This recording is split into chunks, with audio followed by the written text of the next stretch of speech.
Hello everyone! I'm doing this live stream from the middle of Myeongdong Market, which is a very popular and, as you can tell, extremely crowded tourist attraction in Seoul. The topic of today is again how to say you in Koreans. You usually don't have to say you in Korean at all. I'll show you what I mean by that. Anytime you're asking a question to someone directly, Koreans will not say you most of the time. If you're asking someone, what do you think? You might think that you need to say the word you when you're translating. 어떻게 생각하세요? Literally, how do you think? What do you think about it? But there's no need to say you. The reason is, if you're asking someone a question directly, it's assumed you mean you. You're not gonna say 어떻게 생각하세요 about yourself. What do I think? If you're talking to someone, you're saying like, what do you like? What do you want to eat? It's always assumed you. You're not going to ask someone what you think, what you want to eat. That would just be really weird. So anytime you're directly asking someone any sort of question, are you Korean? What do you think? Do you want to go? It's assumed that you mean you. Okay, so 뭐 했어요? Literally, what 뭐 했어요? Did. Kind of seems strange, but of course it means what did you do? If you wanted to say what did I do, you of course could say 제가 뭐 했어요? What did I do, right? If you wanted to ask someone like, hey, what did I do? Why are you mad at me? 제가 뭐 했어요? Other than that, if you're not saying yourself, it's assumed you mean whatever it is you're talking about, you. However, this of course depends on the context. If you were to say 제가 뭐 했어요, it means I, but if you don't use this, it just depends on the context. And if you're asking someone a question, obviously the context is you. But what if you're talking about someone else, like our friend 철수?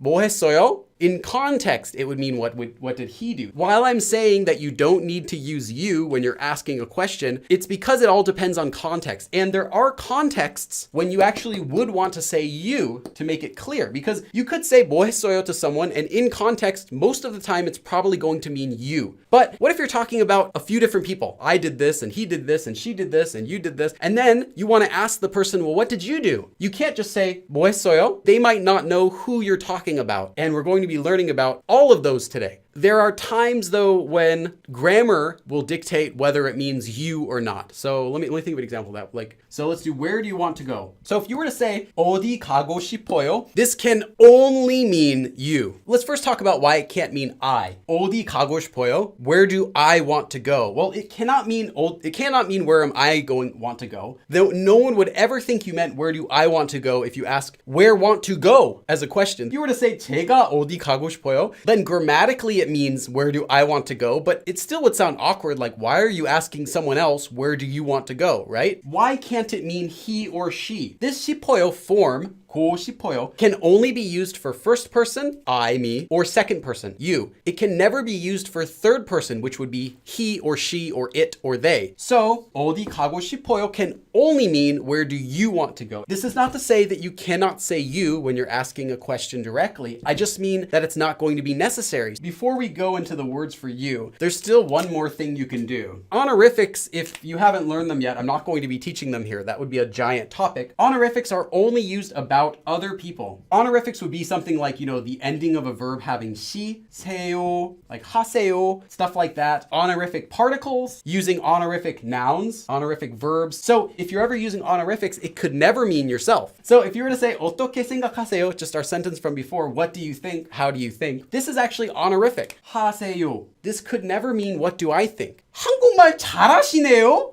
한국말 잘하네요? Some sort of version of that. Wow, you are good at Korean. This she is part of an honorific form. It could mean he or she, but if you're directly saying it to someone, it has to mean you speak Korean well. You can never go up to someone and say, 저는 한국말 잘하세요, because honorifics are only supposed to be used when you're talking about someone else. And there's no need to say you at all, because it's clear, very clear in this sentence what you mean. If you were to just say, 한국말 잘해요, there's no indication that this means you, because there's no honorific in it. It could mean me. So in this case, it's vague. There's no other context in the sentence that would let them know. Most of the time, you won't need to say it. So now that I've said that though, there are still ways that Korean people say you, and there are some times when you want to say it. This is the word that you guys have probably all seen. 당신. It's wrong. I'm telling you, it's wrong. This is not the word you should use for you. While it does mean you, it's only used to mean you in a few specific situations. It's a direct translation of the word you from English. When you don't want to specify who you're talking about, you only use this word when you is completely unknown. You don't know what they look like, you don't know their gender, you don't know their height, you don't know their status, you don't know their name, their job position, if they're related to you or anything at all, and you don't care. Just you,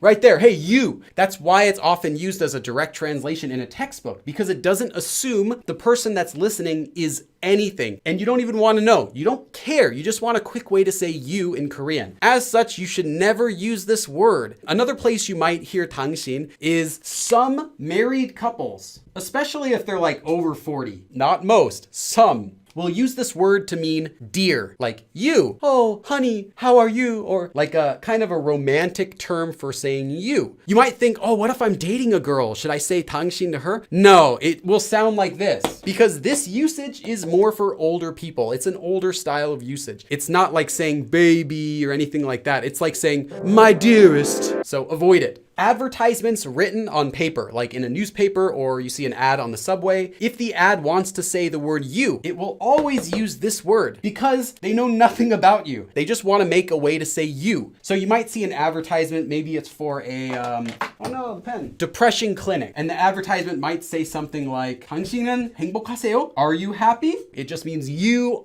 unknown viewer, you, I have no clue who you are, you, like that. So let's go on. The next one I want to teach you is no. This is a very good way to say you, but this is only okay in one situation. If you're talking with a close friend and they have to be same age as you, I'll just do this to say same age as you or younger. And by age, I mean Korean age. If they're just a close friend, but they're older than you cannot say no. If they're the same age as you or younger, but they're not a close friend, no, because it can sound rude. And to someone who's older than you, it sounds very rude. No means you, as if you're talking down to the person. Like, hey, you. It doesn't mean the word is mean, but it definitely, like you're saying, you're at least a little bit lower than I am. In Korean, you wouldn't want to use this term to anyone who you're not close with and who's same age as you or younger than you. For example, I get a lot of YouTube comments where the comment will say 빌리, no, something like that, or just no when they're talking to me, they'll say you. Now, I don't take personal offense with this word because I teach Korean. I know that it gets misused. I know that the person didn't mean it like that. But if you say this to a Korean, they might feel weird hearing this word from you. And if you were a Korean and you used this to them, they would be very angry at that. As a beginner, Koreans will forgive you if you use this, but not everyone and not all the time. In the very worst case, they'll get offended. They'll be like, that doesn't sound right. That sounds so mean. Be very, very careful about using this word. There's another word you might see that looks similar, ni.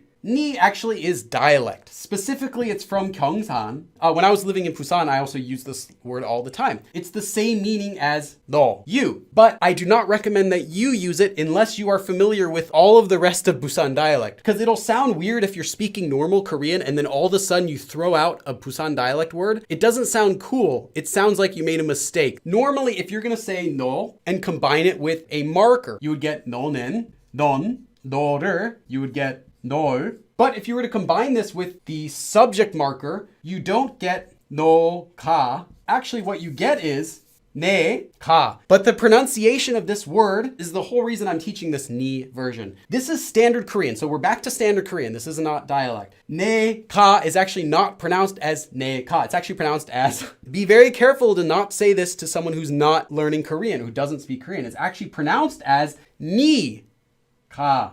It's spelled as ne. It is not spelled as ni. But the pronunciation of this is ni. The reason is if you say 내가, it sounds like you're saying 내가, which is the regular 나는 plus 가. If you take 나 and plus 가, the subject marker, you don't get 나가, you get 내가. So for this case, they actually say ni. But this is only for this combination, only with ka. Another thing, people will often say no to someone who they're dating, or even if they're very, very, very, very close, then the age part of it might not matter, and they can still use no with each other, even though they might be slightly different ages. So the main thing though is that do not use no with anyone who's older than you and anyone who's not super close with you. The most common ways to say you are with titles relationship, and with names. Instead, you just say the person's title, as in maybe their job title, the relationship you have with them, such as a brother, or just say their name. Like if their name's Billy, you just say Billy. The you comes from the context, but you don't need to say the word you. First of all, job title, if you're talking to a teacher, you want to call them 선생님. 선생님 is how you can refer to any teacher. So if you say, 선생님은 어떻게 생각하세요? What do you think, teacher? Or another one would be your boss, 사장님. 선생님 for teacher, 사장님 for a boss.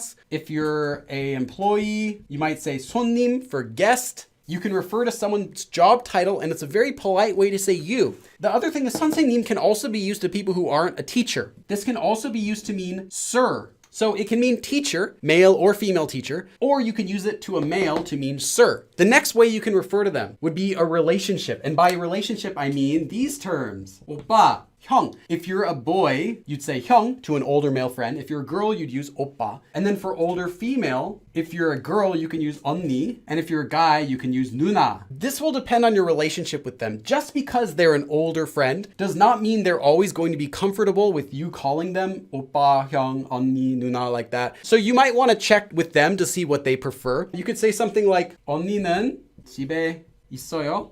My older female friend, 집에 있어요? Are you at home? So you could just say 집에 있어요, but that doesn't necessarily mean you. It could mean is 철수 at home. But because you added 언니는, now we know who we're talking about. So now it's okay to say 언니는 집에 있어요. Now it means you. So that's why you can sometimes be necessary, but if you have to say you, use one of these terms. You'll be good. You can also say 아저씨 to an older male, as in someone who's definitely married, or 아줌마 to a married female. 할아버지, 할머니. So 할머니 is like granny and 할아버지 is gramps. So it's like, hey, gramps. You know, it sounds like that in English and that's literally what it means. But in Korean, these are not rude to say 할아버지 to an older male, you know, much older, clearly a grandfather, or 할머니 to someone who's clearly a grandmother. For example, if you're walking down the street and you see an old lady trying to cross the street, you can refer to her 할머니, 할머니, 괜찮으세요? 할머니, 괜찮으세요? Are you okay? And then the last one, if you're not close to them at all, you will not ever want to use their name. For example, if you have a teacher and your teacher's name is 철수, right? You're never going to call him Kim 철수. That would be very rude. You can only use a person's name if you are close with them. So you're friends. So anyone you're close with. Doesn't have to be necessarily a friend, but someone you're close with. Like you can get away with it if it's not in business. As long as you're acquainted, you can still use their name. But there's slightly different rules for how you can use a person's name, whether you are close with them or just acquainted. So let's talk about that. If you're close with them, all you have to do is say their name. If their name ends in a consonant, you have to attach E at the end of their name. 철수, right? My friend's name is 철수. So I can just say 철수는 blah, blah, blah, blah, blah. This word is only being used just to get their attention, to show, hey, I'm talking about you now. You, 철수, I'm saying your name. 철수도 할 수 있어. You can do it too, right? I'm talking to 철수. 철수, 할 수 있어. You can do it. But if their name ends in a consonant, 석진, so we have to add an E. 석진이. We have to add this whenever we're using it to say you. So 석진이도 할 수 있어. 석진, you can do it too. This is an extremely common way of just saying you between friends. However, if you're acquainted with them, but you're not like really close friends, then you take their name. All you do is you attach 시. With my friend Jinyoung. Let's say Jinyoung was a lot older than me. Not a lot, just say Jinyoung's a few years older than me. Not super close, but we're still close. Jinyoung 씨. Jinyoung 씨. And this 씨, what it means literally is Mr. or Mrs. So if you're saying 철수 씨, it's kind of like saying Mr. 철수. It's not quite that formal, but it's a little bit formal. This is another way to say you. 그쪽. 그쪽 literally means 그, meaning that, and 쪽, meaning direction, or that way. So 그쪽 means over there, like you right here, this person here. But it can be used with strangers. Well, what if I meet a stranger on the street? I don't know their job, I don't know their age, I don't know their status. To strangers, use 그쪽. 그쪽 is polite. So you can say you to a stranger who you know nothing about and still be polite by using 그쪽. So you can say 그쪽 in the beginning. 그쪽은요? One more though. 그대 그리워. Yeah, this is the word you'll hear in like K-pop songs. 그대 means you.